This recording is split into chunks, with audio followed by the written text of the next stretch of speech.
Amigos, amigas, bienvenidos a Buenas Noticias TV. Gracias por acompañarnos.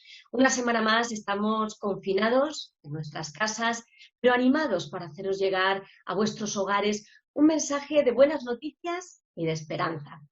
Los médicos y sanitarios se han convertido en los grandes protagonistas de esta lucha contra la pandemia, contra el coronavirus. Y ellos, la verdad es que con su sacrificio, con su esfuerzo, son toda una inspiración para nosotros y un desafío. Hoy vamos a conocer a uno de esos sanitarios, es el médico Orlando Enrique, pero antes quiero saludar a nuestro director, a José Pablo Sánchez. Hola, José Pablo, ¿cómo estás? Pues estoy muy bien, gracias a Dios. La verdad es que echando de menos el plató de Prado del Rey, tú lo echas de menos también. Ya lo creo, una buena iluminación, un buen maquillaje, en fin, no es lo mismo. Estamos aquí haciendo de todo, pero bueno, felices de poder comunicar con nuestra audiencia desde la casa. Muy bien, pues espero que podamos también ya saludar a nuestro invitado. ¿Está ahí ya Orlando? Hola, muy buenas, ¿cómo estáis? Encantado de estar con vosotros y de acompañaros en este momento. Orlando, muy bienvenido. Me alegro mucho que podamos charlar contigo. Tengo entendido que estuviste en el hospital de campaña que se montó en el IFEMA. ¿Cómo fue tu experiencia? Pues mirad, partiendo de que tener que ir a este hospital evidentemente fue la consecuencia de un colapso, ¿no?, de la sanidad en Madrid por los efectos del coronavirus. La verdad es que ha sido impresionante ver la colaboración de tanta gente, ¿no? Empresas que lo montaron, fontaneros, soldadores, el ejército, protección civil, bomberos, empresas de seguridad, limpieza, informáticos y el personal sanitario en todos sus ámbitos, mis compañeros celadores, auxiliares de enfermería, el papel de enfermería que es siempre tan importante, y mis compañeros médicos de atención primaria, que fuimos a quienes se nos llamó para ir para allá. Algunos nos ofrecimos, pero era un poquito ya gestionado para echar una mano a los hospitales. También los residentes, que tuvieron un momento un poquito complicado al final de su residencia, nos ayudaban. Una experiencia que para mí, pues mira, ha sido, dentro de este dolor que estamos viviendo, un privilegio servir y extender la mano a mis queridos conciudadanos de Madrid que tan mal lo han pasado. Orlando, es sorprendente el número de médicos, enfermeros, sanitarios que se han contagiado ya con el coronavirus, unos 40.000, y la verdad es que a mí también me sorprende el valor y la disposición que tienen estos sanitarios de luchar contra esta enfermedad. ¿Qué es lo que os motiva y qué te motiva a ti en particular? Bueno, saber lo que les motiva al resto sería pues hacer un verdadero trabajo, una buena macroencuesta y ver qué le movió a cada uno, ¿no? Lo que sí es cierto es que, porque hay de todo, ¿no? Yo creo que me consta que, bueno, nuestra gerencia sencillamente destinó a algunas personas ahí. Sabéis que es nuestro deber como sanitarios, y esto está regido por ley también, el responder ante las necesidades de salud de nuestro prójimo. Esto es así, ¿no? Entonces, bueno, puede haber habido toda una confluencia de motivaciones, sin duda, ¿no? En mi caso en concreto os tengo que decir que en mi vocación médica, y por tanto hay un deber ahí ineludible, esto vaya por delante, pero mirad, hay una conexión para mí que siempre ha sido un motor y ojalá lo siga siendo con la ayuda de Dios, que es honestamente mi fe cristiana, ¿no? Mi fe en el Jesús de los evangelios, estos documentos históricos, por mucho que esté de moda ahora desacreditar esto, no, es verdad, el Jesús de la historia es el mismo que es el Jesús de la fe. Y este evangelio a mí me motiva tanto, el haber creído en Jesús, el servirle, el darme cuenta de que el evangelio nos presenta esta paradoja del Dios hecho hombre en Jesús, que viene para servir.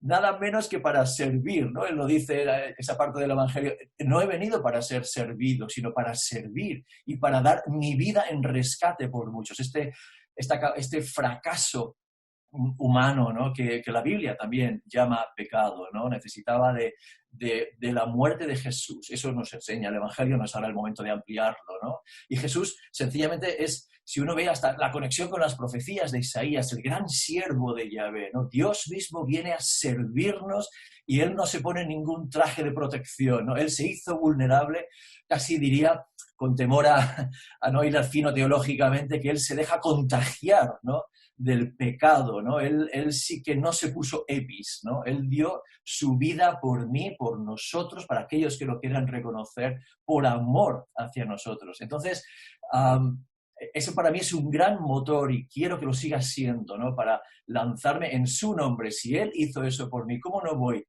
yo, vale, más allá del deber que me toca, ¿no? Como médico, pues solo faltaba extender la mano a quien lo necesite. La verdad es que escuchándote me viene a la cabeza algo que leí hace unas semanas acerca de cómo a lo largo de la historia los médicos, sanitarios, los cristianos en general, tuvieron y jugaron un papel importante, sobre todo en las distintas pestes, pandemias que a lo largo de la historia ha sufrido la humanidad, ¿no? ¿Nos puedes contar un poco más acerca de eso? ¿Cuánto podríamos hablar de esto, no? Pero el amor de Jesús cambió un paradigma en la relación, incluso, ojo, en la relación clínica de hoy, la relación médico-asistencial, médico-paciente, tiene una enorme deuda. Esto ya se ha olvidado y no se reconoce, ¿no? Pero sí, los primeros creyentes, los primeros cristianos y los cristianos bien encuadrados en el amor de Jesús, pues, por ejemplo, marcaron una diferencia de amor que no era conocida, no era lo habitual en el Imperio Romano, ¿no? Los historiadores nos hablan de plagas en el siglo II y en el siglo III, ¿no? Donde los cristianos rompían el paradigma de, bueno, amar y cuidar solamente a tu familia, a los de tu pueblo, pero nada más, a tus seres queridos, y los cristianos se jugaban literalmente la vida ayudando y sirviendo en el nombre de Jesús, habiendo sido amados por Jesús, se quedaban a cuidar a aquellas personas que no eran precisamente ni de su fe, ni de su congregación, y de esto hay varios testimonios. Es muy llamativo en el siglo IV Juliano, el emperador Juliano llamado el apóstata, ¿no? Él que quiere volver de nuevo a los dioses de Roma, ¿no? Y entonces le llama a los cristianos pues los ateos, ¿no? Los paganos, ¿no? Que los enemigos de los dioses, pero él tiene que reconocer, leo literalmente, le fastidia un poco ver y dice, vemos lo que hace tan fuertes a los enemigos de los dioses, se refiere a los cristianos, su amor a extraños y pobres. Es vergonzoso para nosotros que los galileos, te llaman así, no ejerciten su misericordia con sus iguales en la fe, sino también con los servidores de los dioses. Esto ha sido un paradigma, ¿no? El inicio de los hospitales, como sabéis también, comenzó en las órdenes monásticas para atender a los leprosos, a aquellos desahuciados. El amor de Jesús siempre nos ha llevado a recordar lo que Jesús nos enseñó, amar más allá. Bueno, la verdad es que seguro que como médico has visto a muchos pacientes y que a la hora de sufrir cualquier enfermedad, ya sea el COVID-19, una gripe, un cáncer, se puede vivir esa enfermedad, se puede afrontar con fe, con Jesús, siendo tu amigo, tu maestro, o sin fe. ¿Hay alguna diferencia, marca alguna diferencia el tener esa fe o no? Mira, incluso te diría que los estudios demuestran que la espiritualidad clínica, tanto del profesional como del paciente, tienen impactos en la salud, y este es un tema ya muy, muy, muy comprobado, ¿no? Y en el tema del marco que provee Jesús, ¿no? Jesús de Nazaret, el Jesús que se nos presenta en la Escritura, pues claro, no quiere decir que no pasemos por el susto, las dificultades, el temor, que son emociones muy humanas, muy primarias y muy normales al inicio, pero Jesús marca la diferencia pues por un montón de razones que no vamos a tener tiempo de enumerar, pero Jesús es nuestro pastor, esta figura tan tierna, ¿no? De alguien que va por delante y que engancha además con ese Salmo 23, ¿no? Donde Yahvé es nuestro pastor, Jesús dice, yo soy vuestro pastor, y cuando pasamos por el valle, como dice aquel Salmo, de la sombra y de la muerte, sabemos que Jesús ha ido delante de nosotros, ¿no? No pasa nada en nuestras vidas que Jesús no permita y no sepa. Todo lo conduce a bien. Dios no juega a los dados con nosotros y Jesús nos lo enseña claramente. También con Jesús me siento acompañado porque Jesús nos muestra el Evangelio, lloró, sufrió por nosotros. En toda angustia de ellos, Él fue angustiado, nos habla. Este es el Dios de la Biblia, un Dios que llora también cuando yo lloro, ¿no? Entonces, también me habla de que esta vida no es todo lo que hay y que vamos camino hacia el encuentro con Él cuando hemos creído en Él, ¿no? Entonces, todo esto es una escuela, ¿no? Toda la vida es una escuela y cuando vienen adversidades en forma de enfermedad, Dios no es ajeno a ellas, ¿no? Y lo podemos saber y sentir y ver casi a nuestro lado, dándonos esperanza, que es el motor de la vida, para hacer de la vida no solamente una sala de espera, ahora estamos todos esperando cosas, sino una sala de esperanza. Orlando, qué maravilloso eso que cuentas, de tener la confianza en ese Dios que sabemos que está con nosotros cualquiera que sea la circunstancia. Estoy segura de que en estos momentos hay muchas personas que nos están viendo y te dicen, pues a mí me gustaría tener esa fe, pero yo no puedo. No saben qué hacer, no saben cómo tener esa paz y cómo conseguir tener confianza, fe en Jesús. ¿Qué les dirías en estos momentos? Pues bueno, desde nuestro amor y nuestro respeto más profundo, allá donde esté cada uno, yo les haría una invitación a probar, a que se informen y se formen, a que prueben, a que den una oportunidad a Dios, a que le clamen, a que abran las páginas de la Escritura, muchas veces, quiero decir, de la Biblia, ¿no? Muchas veces se habla, es que hay cosas que no entiendo y entonces no creo, pero ¿por qué no abrir un poquito la puerta de la fe?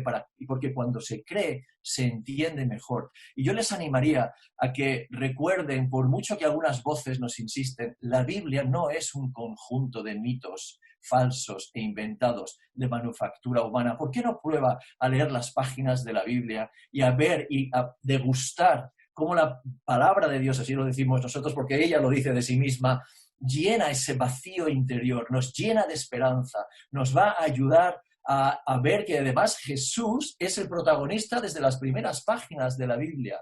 ¿Por qué en un país tan huérfano de Biblia yo animaría, por qué no compruebas por ti mismo? ¿Por qué no dejas de delegar el asunto de la Biblia pues, a los académicos, a los teólogos profesionales y la abres y te encuentras con Dios y le dices de todo corazón, Dios, si estás ahí, ¿me lo quieres demostrar? Y abrir un resquicio de fe, una mano que se tiende hacia Dios y vas a comprobar que la fe puede ser algo que llene tu existencia, y no solamente la fe, sino en quién ponemos la fe, que es un Jesús vivo, y la evidencia de su resurrección y su tumba vacía nos recuerda que Él está vivo, aunque actúa misteriosamente, eso es verdad, ¿no? Pero es esa presencia que nos consuela en medio del misterio del sufrimiento. No se trata a veces de tantas respuestas, sino saber que Dios está presente, obrando de manera misteriosa en medio del sufrimiento. ¿Por qué no abres las páginas de la Biblia? Prueba el plato y verás que no hay menú igual. Orlando, nos gusta siempre acabar nuestro programa con un texto de la palabra de Dios que pueda ser de ánimo, de inspiración para nuestra audiencia. ¿Cuál quieres compartir con ellos hoy? Pues, mira, hay uno en Romanos, en esa carta que el apóstol Pablo escribe a los cristianos en Roma, nosotros llamamos la epístola a los romanos, ¿no? En el capítulo 8, al final, lo que pasa es que merece la pena que lo lea la gente, que animo a leer todo el contexto porque es precioso, pero lo resumiría en ninguna cosa creada, ninguna cosa nos podrá separar del amor de Dios que es, dice, en Cristo Jesús. Romanos 8:39. A veces miramos las circunstancias y no nos encajan con nuestra idea de un Dios de amor. Pero la palabra de Dios nos dice, no hay que mirar de entrada las circunstancias, sino que el amor de Dios ha sido sellado en Cristo Jesús, Señor nuestro. Bueno, luego ahí dice que ni la muerte, ni muchas cosas horribles que nos pueden pasar, ni aún ahí nos pueden separar nadie del amor de Dios que es en Cristo Jesús. Pues muchas gracias, Orlando, por acompañarnos hoy. Que Dios te bendiga. Un abrazo. Gracias, igualmente a vosotros. Muchas gracias, Orlando. Qué ánimo que nos dejes con ese versículo de la palabra de Dios, porque nosotros queremos seguir animando a la gente a leer la Biblia. Son decenas las personas que ya nos han pedido el enlace de Biblia a través del WhatsApp 673-466-366, y si tú todavía no lo has pedido, hazlo. Antes de despedirnos queremos animarte a eso, a pedir el enlace de la Biblia al 673-466-366 con la palabra Biblia. Deseamos que tengas una buena semana. Gracias por acompañarnos una vez más y no lo olvides, tú vales mucho para Dios.